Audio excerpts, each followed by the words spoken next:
probably when I was 4 years of age, I realized one thing.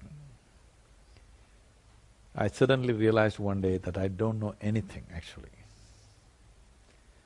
Don't know anything means I don't know anything at all. If somebody gave me a glass of water, I would be staring at water for 3 to 4 hours because I wouldn't know what is water. Well, I know I can drink this water, I can use this water, I know how to use the water, but I don't know what is water. Even today, with all the scientific exploration, we still do not know even one atom in its entirety. We know how to use it, but we don't know what it is. So if I found a leaf, I would be staring at it for 5, 6 hours. I would sit up in the bed staring at the darkness for the entire night. So my father, being a doctor, started thinking I need psychiatric evaluation. Yes. Because this boy is simply staring at something. So in this condition, they also sent me to school. My mother said, pay attention to the teacher. I went and paid attention. The kind of attention they would have never received in their life. Okay. What was that? Absolute attention. I'm just looking at them. So initially I understood what they were trying to say. After some time, I realized that they were only making noises. I was making up meanings in my mind. Hour after hour, teacher after teacher comes and makes all kinds of sounds and go away. So I stopped making meanings. I just heard the sounds. See, right now I'm speaking. I'm only making sounds. You're making up the meanings, isn't it? Language is a conspiracy between two people. Great. I just stopped making meaning and just very attentively heard the sounds, and it became very amusing, and a big smile spread on my face. They were not amused. Of course. So my education went like this. I just look at the teacher, I know his past, present and future, but I don't hear a thing that he's saying. 8 years ago, this school where I studied over 40 years ago or 45 years ago, they invited me for their 125th anniversary. Great. I said, please see, why me? Because I was not just a not good student, I was not even a student. I didn't even know what happened there. They said, no, our school has produced union ministers, our school has produced cricketing stars, film stars, you're the only mystic, you must come. I endorse with them. So I went. So I looked around, standing up in a quadrangle to speak, same oppressive buildings. And when I looked at this classroom, I suddenly remembered. I was around 12 years of age. One afternoon, the teacher is trying to get a response from me. These are times when 3, 4 days at a stretch, I won't even say a word, because when you don't know anything what to say, I'm still paying attention to the world. Whatever I see, it catches my attention to such a point, I can't speak. So he's asking a question and wanting to get a response. 35, 40 minutes when he doesn't get a response, he holds me by the shoulder, shakes me violently like this and says, you must either be the divine or the devil, I think you are the latter. I was not insulted by this, nor abused by this. Till that moment, my problem is, what is this, what is that, what is that, what is that? I have a question about everything in the universe. One thing was clear to me, this is me. Suddenly this man confused me about this also. I looked at myself, what am I? Am I devil or divine? What am I? Because I couldn't figure it out, I closed my eyes and sat. Initially from minutes to hours it went. One day I closed my eyes and sat, I thought it's 25, 30 minutes. When I opened my eyes, there was a lot of people around me. Somebody wants to know about his business, somebody wants to know when his daughters will get married. I said, where did you all come from? Because I just closed my eyes and sat and now they're all sitting here. They said I was sitting there for 13 days. I didn't even realize, I thought it's 25, 30 minutes. So, life became more and more inward. Though I involved myself with the outside world to whatever extent I could, and I was very involved, I would say, but still I had a completely different world going within myself, which exploded into a very huge experience when I was 25. Since then, I'm just trying to share my experience with people. I've created because I was practicing yoga from 12 years of age. I used yoga as a method to transmit this experience. In a way, there is nothing which is not yoga. So I used yoga as a methodology to share this experience. So, the experience means, at that moment when I just sat there, I was dripping ecstasy in every cell in my body. And I realized you don't have to do anything for this. Every human being is just capable of this. On that day I thought, I will make the entire world blissful. So it's 34 years and I've become like this. I've touched a few million people, but that's not my idea of the world. My idea of world is 7.3 billion people. So I'm saying I'm one big failure. People say at the age of 25, Yes. you suddenly got some spiritual power or divine power at some hill space. What is that moment, how it happened, and what you felt at that time? I was in business.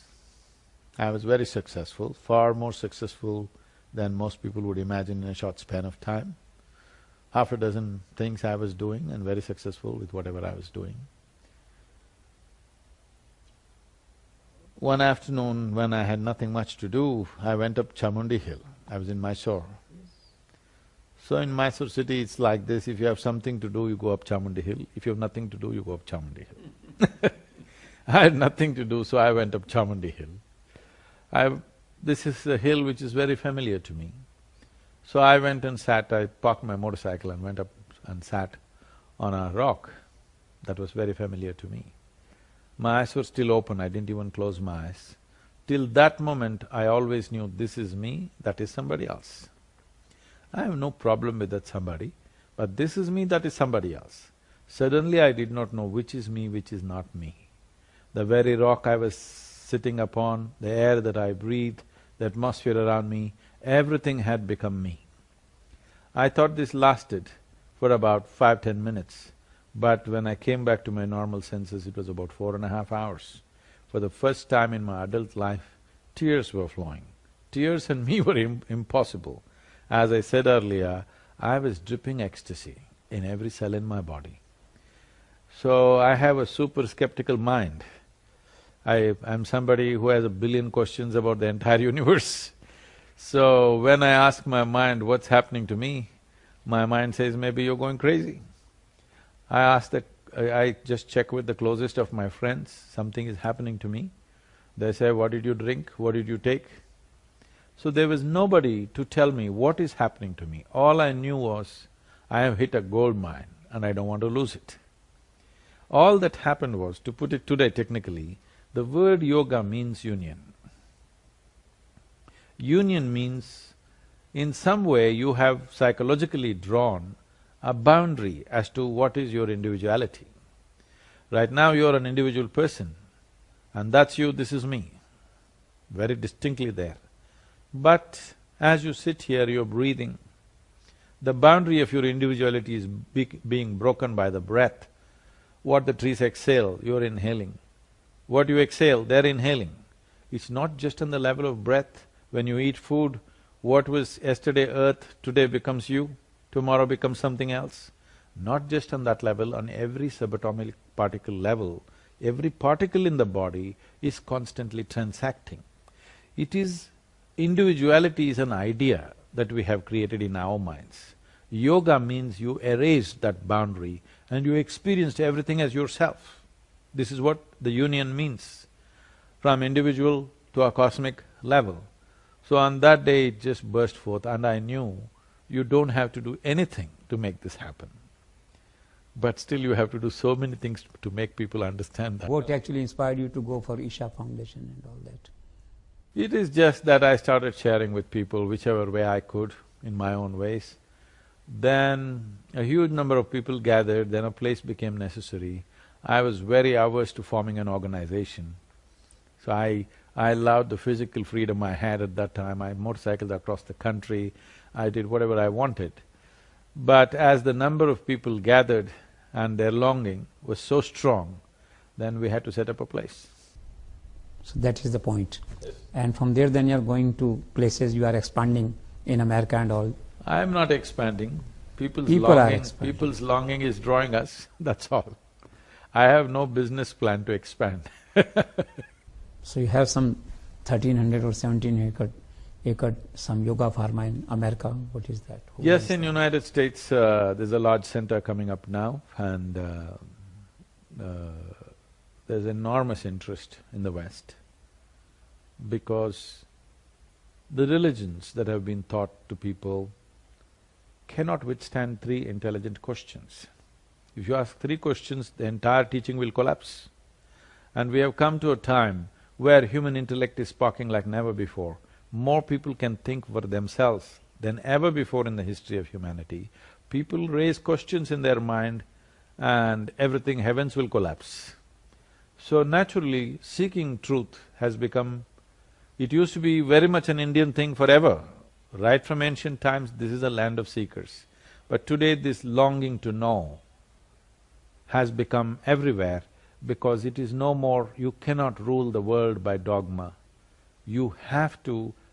whatever logical questions they have, you must be able to answer them, you must be able to find solutions for them. Simply saying this is the way it is not going to work anymore in the world. I understand in Madhya Pradesh you are planning some 1000-acre yoga ashram and all that. No. I heard somewhere. It has been printed in the newspapers, I don't know where they got it. We have not asked for any land, we have no such plans. It's not that we are averse to doing it, it is just that there is no such request, nor is there… a government has said they can give it, or nor have we asked for it. I don't know where they imagined this. The Chief Minister happens to be your admirer, and that way he's gone to Coimbatore also with his wife and all for a 3-day break at your ashram. That's for his health reasons he's come, so… That way. both for his health and for his spiritual requirement he's come, that's got nothing to do with his politics. Politics. No, of course, not politics. And in Rajasthan also recently visited, there's a lot of craze in the bureaucracy among the politicians, especially the lady Chief Minister. How this all happens? No, the thing is this, in the last 20 years, I have particularly focused on leadership because if a nation or the world has to benefit from anything, it's important the leadership is of a different nature. What leadership means is, you have the privilege of touching so many people's lives. When you have such a privilege, I believe that your hands must be super clean. You must be of a certain kind. If your work is important, it is very important that you work upon yourself.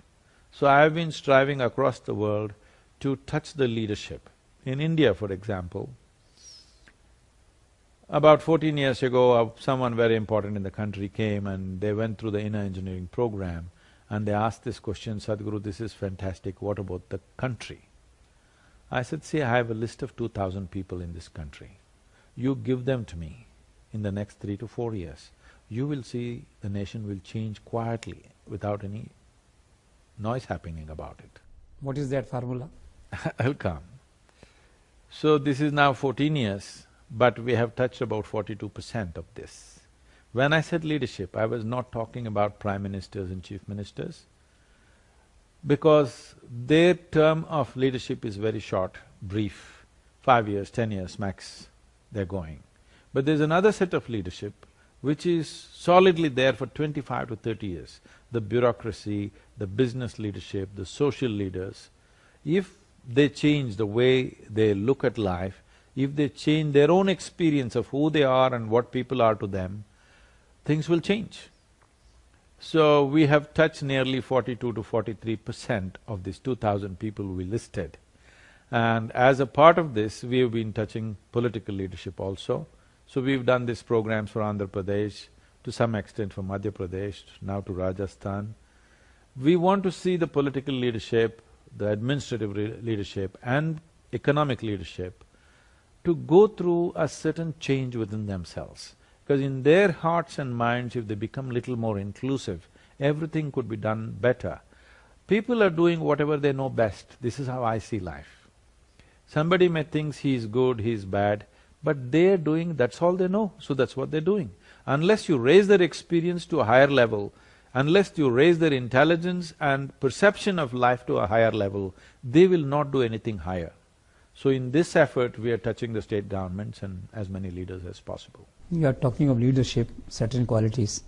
You met Vasundhara ji in Jaipur. How you rate her or evaluate her as a leader, not as a politician? See, she is a passionate leader. She is passionate about everything she wants to do. It is when an individual becomes very passionate and fiery about what they want to do, they also have to turn back and look if everybody is coming along. It's very important. So, that is one aspect. If she takes care of it, she can do a lot of things for that state. I think she's doing wonderfully in terms of education and many things. But this is not a state with too many resources or educational capabilities or business, because it's a certain kind of terrain. So I think they're doing the right thing in focusing on tourism. But the kind of tourism that is coming to India is very low-spending tourism, so it doesn't really benefit the people. Very all backpacking kind of tourism, they come, see the desert and they go back. So they have to raise the tourism to a different level where the best of the people in the world will come, so that the infrastructure and other things need to happen. I think they're working towards that. It is largely believed that you are the yoga guru of the Prime Minister Narendra Modi. I have not taught him any yoga. He's been practicing yoga from some other source. I don't know where he learnt it, but I have never taught him yoga. He's doing a lot to expand yoga, to popularize yoga in the country.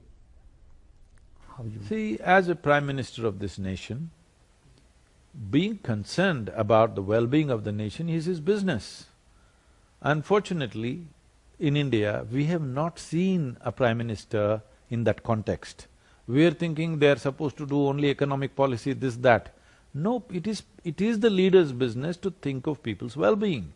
So he is talking about keeping your street clean, keeping your toilet clean, keeping your hands clean. For the first time, there is a movement. There he has put some film stars to activate people to wash their hands with soap. I'm saying this is all the concerns of a leader, because if the nation has to go ahead, how people live has to move ahead.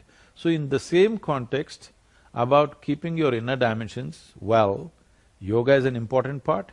When so many tragic things are happening, like our children are committing suicide, so many things are happening, I think it is the business of the Prime Minister to see how well-being can be brought. Especially when we have a knowledge in the country, we have a certain dimension of knowledge in the nation where we know how to keep our interiority, not just for this nation, for the entire world we can offer this. And it's appropriate that he put it up to United Nations. And look at the way the UN responded. Never before in the history of United Nations, 174 countries have voted for anything. Till now, for anything they have not come together. For yoga they came together. This must be a clear message to everybody. The world was waiting for India to take a step. It took so many years for us to come to that. I am glad that this Prime Minister took that step. Do you think that he is slowly emerging as a global leader? Obviously, there's no question. I must tell you this. I was in a Robert Kennedy 25th anniversary tour. There's a kind of a golf tournament and an event there. There were over 42 senior Democratic congressmen and senators and others. Without exception, every one of them seeking me out, coming to me and telling me, Modi, they say Modi, so Modi is a global leader. There is no other leader like that in the world right now. Okay? I'm saying they're putting him above Obama, clearly. So, we also, it is not about joining a party or appreciating a man. My concern is over 400 million people in this country have still not eaten properly. If you see a strong leader, all of us should pitch on to him and see that the nation moves forward. This is our business. The problem in the country right now is, we seem to be in an election mode all the 5 years. Once the election is over, once we've elected somebody, whoever that is, once we've elected somebody, it's our business to support them for 5 years to do their work. We should not be thinking anything in between, if we are concerned about the people and the kind of suffering Indian people are going through. How you define this Modi phenomena abroad? He has earned it. Just the way he has expressed himself, the breadth of his thought, he has earned that from the people. Even in the Muslim countries, he is visiting, getting a lot of response.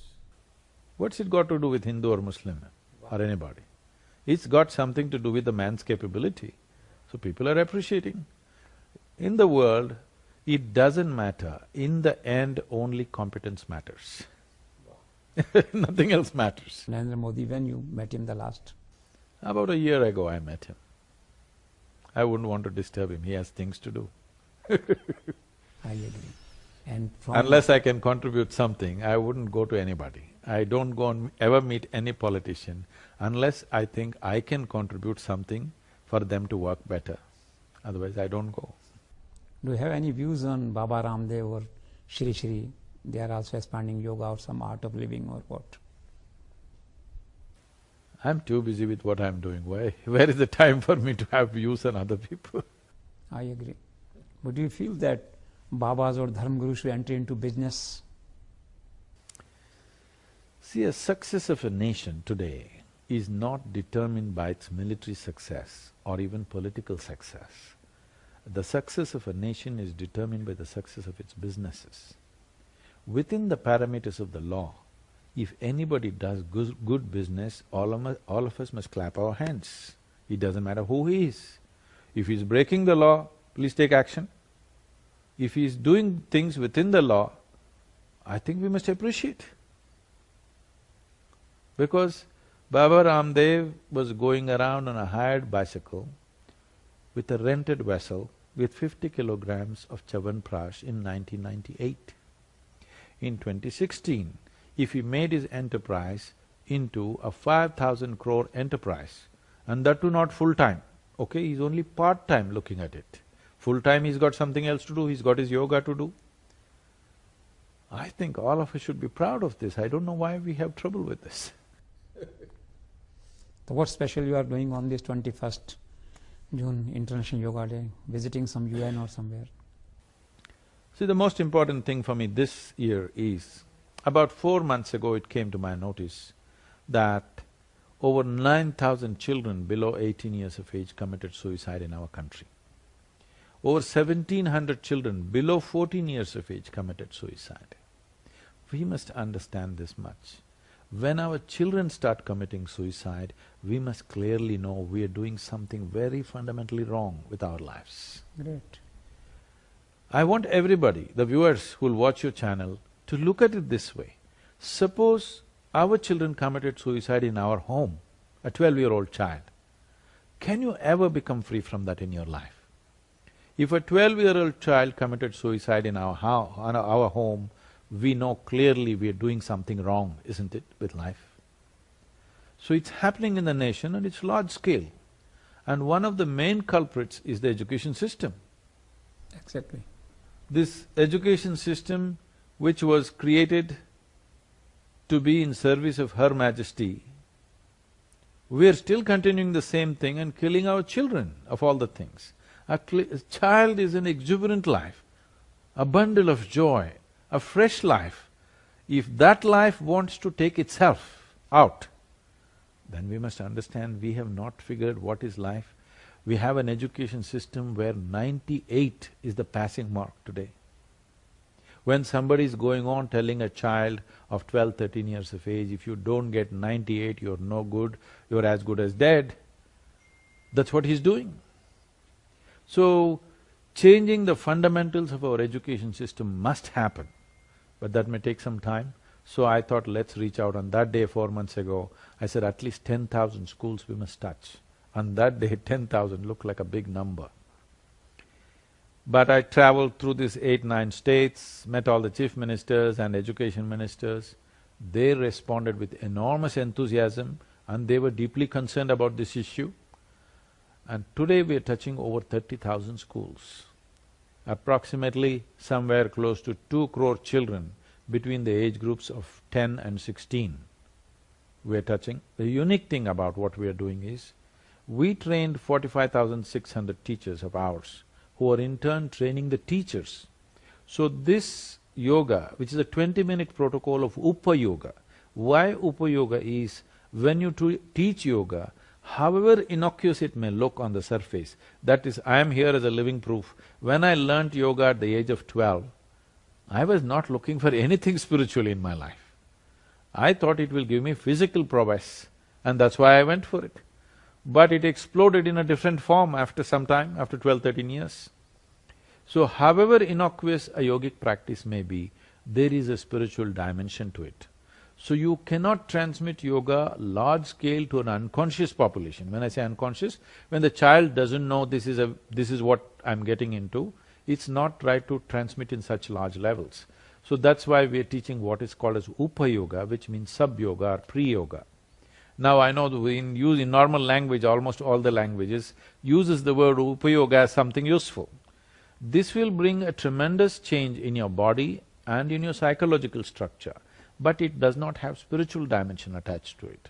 So this Upa Yoga protocol, which is 20 minutes, now we are training the teachers so that they can impart. This is becoming part of the 5-day protocol, 5-day, 20 minutes per day protocol in all these schools. In many areas, we are also trying to involve the parents so that it continues at home. Let us see. I hope it gives them some relief. So Vidya initiative will take care of all the school reforms, education reforms? No, this is just what to say, right now they're bleeding, it's a band-aid. But this will stand with them in their life if they do the practice regularly, if it becomes a part of this. My fundamental goal is this: these are tools for self-transformation. Tools for transformation should not be in the hands of a guru or an organization or some kind of authority. It must be in the hands of every individual in this world.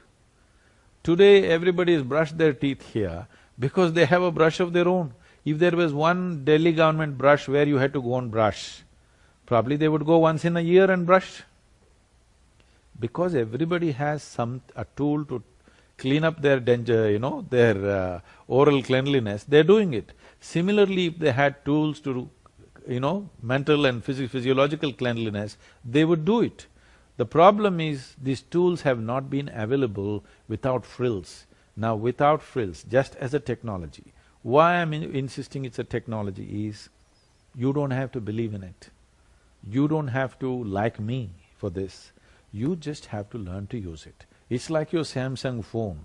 You don't have to like the Samsung family in Korea. You don't have to believe in them. You just learn to use it, it works for you. This is how we are presenting yoga. This is why it's called inner engineering. You just learn to use it, it works for you. Doesn't matter what is your caste, what is your creed, what is your gender, it doesn't matter. You just learn to use it. So what is Isha Foundation doing for rural India? 70% of our activity is in rural India, but largely in southern India. We have not come to northern India in the rural capacity because of language. I still can't talk to you in Hindi. I can only say Hindi bahut kamzor hai. That much I've learned.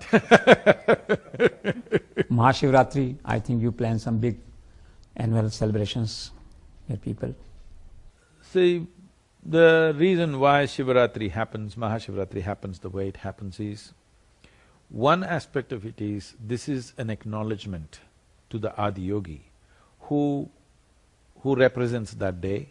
Why is it important to acknowledge him? He is 15,000 years ago, he is the first one to bring this idea into human mind that if you strive, if you're willing to strive, you can transcend all limitations which are considered natural limitations upon the human being. For the first time, he brought you this idea, if you're willing, you can evolve beyond your present state of existence. This is very, very important. Otherwise, people will become fatalistic. So to bring that idea back to people in a live way, that is why that aspect. Another thing is, in terms of planetary position, because planet is revolving at a certain angle, not straight like this, because of this, on that particular day, the way the gravity or the upward pull of the moon and the sun works on that day is that there is a natural upsurge of energy in the human body. when that upsurge happens, it's very important you keep your spine erect. This is why they told you not to lie down on that night. So how to keep people up the entire night? So we have fantastic music, dance, meditation, everything going from evening 6 to morning 6, 12 hours, non-stop celebration, so that everybody sits up, alive, alert, allowing this upsurge to happen. Nature is asking you to be spiritual on that day, just make use of it. I think you are a wonderful combine of spiritualism and materialism when you travel into all helicopters and planes and hotels and bikes and all that, people say. So how you bullock manage? cart, I'll become a spiritual person. I also ride bullock carts, I love bullock carts. Really? Yes, I'm slowly abolishing all vehicles inside the ashram and bringing back bullock carts for people to move around, because we want animals, we want quietness and no engines roaring. So I love bullock carts also. But do you want me to come from Coimbatore to Delhi in a bullock cart? Then you will say I'm a fool. If I fly, then you say, oh, he's flying. What to do? Somebody comes and asks me, because I always, wherever possible, most of the time anywhere in the world, I drive myself. Because I believe I'm a better driver than most people. Oh. Yes, I am. Everywhere I drive myself because I like to keep my life in my hands and I drive better than most people. So somebody says, you drive your own car, what kind of a spiritual person are you? This is because people have come to a conclusion that spirituality is some kind of a disability. Wow. Wow. Spirituality is not a disability, it's the biggest empowerment that a human being can have. And why are you going in the car? In the ancient times, yogis used to walk. Then I said, you idiot, in ancient times everybody was walking, not just the yogi. People are curious to know, actually in the country, you are a sant, sannyasi or grahast? I'm grahast. How you see some sort of a balancing or this combination, or normally sannyasis are away from grahasti or they ignore grahasti or don't take proper care of grahast part of their life. How you manage these two parts? I manage everything well. You manage everything Because well. I know how to manage my mind perfectly well. Once you know how to manage your mind and yourself well, you will manage everything well. How you define spirituality, spiritualism in a way? If your experience of life transcends the limitations of your physicality, that means you're spiritual. It's the most maligned and corrupted word on the planet right now. Spirituality does not mean looking up or looking down, it's about turning inward. What is the truth? Sach kya hai, truth?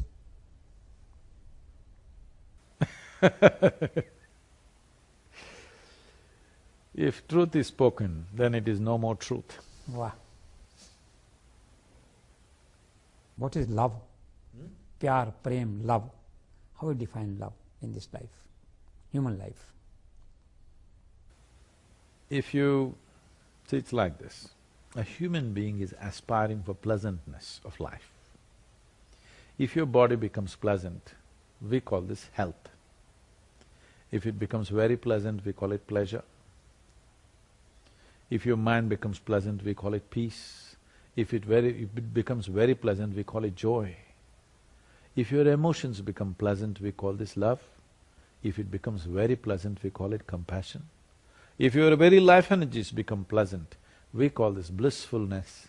If it becomes very pleasant, then we call it ecstasy. If your surroundings become pleasant, we call it success. How you visualize marriage, the institution of marriage, the act of marriage? See, usually we call a prison or a mental asylum as an institution. Marriage is not an institution. Wow. It is something beautiful when it happens between two people, they're married. Otherwise, they're in an institution, it's terrible. How you define death, the end of life? You want to know what is death? Some things you know best only by experience. Do you feel there is some Bhagwan, इंसान मरने के बाद कहाँ जाता है, ऊपर जाता है, कहाँ? ऊपर वाला. Some research or some… About Upar wala, first let's understand what's Upar. then Vala will come, okay? Is this planet round or flat for you? Really don't know. You don't know? I hear. Is planet round or flat? Yes, like It's this round. only. And it's spinning on top of it. And you are not sitting in North Pole, you are sitting in Delhi at a certain latitude. So when it is spinning and you're on a round planet, if you look up, you're invariably looking up in the wrong direction, isn't it? So, in Delhi when you look up, is it Uparwala? Or when you look up in Australia, is it Uparwala, I'm asking. So you don't even know what is Upar. Nowhere in this cosmos is it marked that this side up. You do not know what is up and down. You cannot know what is up and down. You are incapable of knowing what is up and down. Human beings are incapable of knowing what is up, what is down. In only relative practical terms, we'll say that is up, this is down. But you don't really know what is up and down. So, Vala, where does it come? How you visualize that Vala is the prevailing concept, or people think about Upar Vala. When you say it's a concept, you're admitting you made it up, right? Why is it that we are so eager to make up things? Why don't we come to this much sincerity in our lives? What I know, I know. What I do not know, I do not know. If you see I do not know, the longing to know, the seeking to know is a natural consequence in human intelligence. Once you have a seeking and a longing to know, knowing is just a question of time. But instead of seeing that I do not know, people have destroyed I do not know with their belief systems. Somebody believes this is God, somebody believes that is God. No. If you understand you do not know, the seeking will come. Then you will find what it is. One thing is clear, you and me did not create this existence, right? Because you're human, you're thinking a big human being must be sitting up there. Can I tell you a joke? Yes, please. Don't become so serious. Please.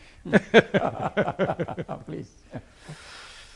This happened in New York City. A boy, 8-year-old boy came home and he had a very progressive mother. When she's so progressive, she's bound to be single.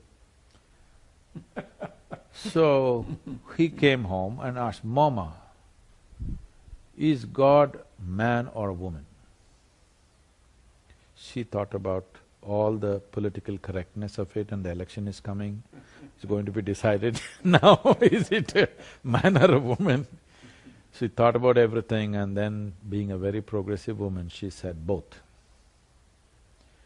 Then he went into deep thought. After some time he came back and asked, "Mama, is God black or white?"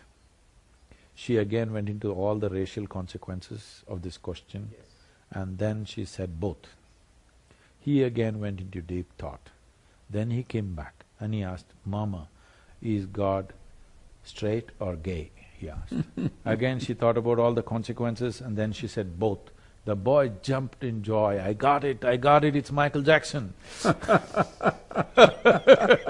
Okay. Do you have some faith or believe these stars, palmist, haath ki rekha, or it's only effort which make you success or failure? See, everything can have an influence on you. If you allow it, this glass vase sitting here can have an influence on you because it has its own reverberations. So definitely moon and other planets can have an influence on you. Do you know that on the days of Paurnami or full moon day and new moon days, people who are mentally unstable tend to become more unstable on those days? They do. All mental institutions take a lot of care on those days because people become much more enhanced in that. But do you and me become little crazy on those days? Don't. Why? Because you're a little more balanced. So similarly, the fundamental question is just this: what you're referring to as planets and stars are, inanimate things. This rock and soil. Should inanimate things determine the nature and destiny of human consciousness, or human consciousness should determine the nature of inanimate things. We should determine the destiny of what happens to physical things, not physical things determining what happens to us. It all depends where you are. If all you know is just your body, you're just one more piece of soil. After all, this is soil that we picked up. If you are just that, then some other rock will influence you, some other form will influence you. If you have become conscious of the nature of who you are, you determine where you go. The entire process of the spiritual process means you have taken your destiny into your hands. Why we said spiritual process means going towards mukti or absolute freedom means you became free from all these influences and you are going towards your freedom and you have decided to go there, not because of any stars or other things. And in this country, astrologers, if you tell them you're on a spiritual path, they refuse to predict your future because they know you have taken your future into your hands. It is my wish and my blessing that this nation should take its destiny into its hands. How you visualize this world after 50 years? How we make it. I want to make it a wonderful place because this is a fundamental responsibility we have as a generation of people is, we must understand we are just a pop-up on the planet. We are here for a brief amount of time. In the life of this planet, we are just 2 seconds, you and me. The world was given to us in a certain way. It's our business to leave it little better. I hope we leave it better than the way we got it.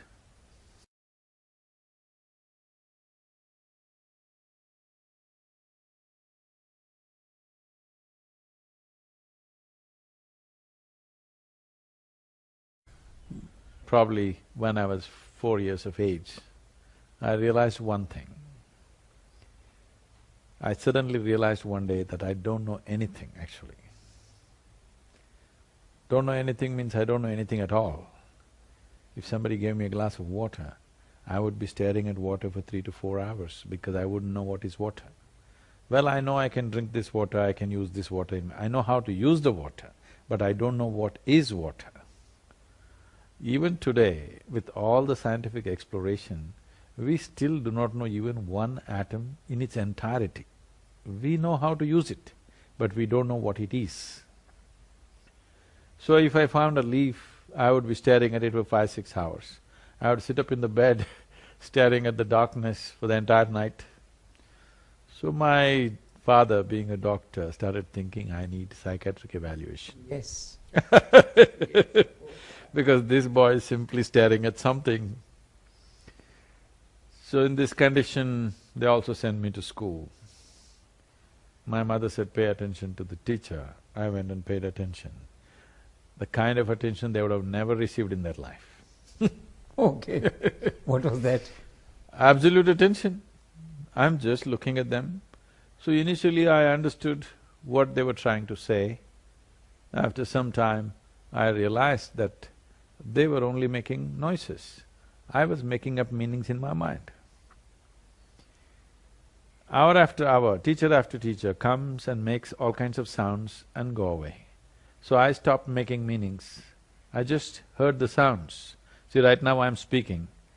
I'm only making sounds. You're making up the meanings, isn't it? Language is a conspiracy between two people. Great. I just stopped making meaning and just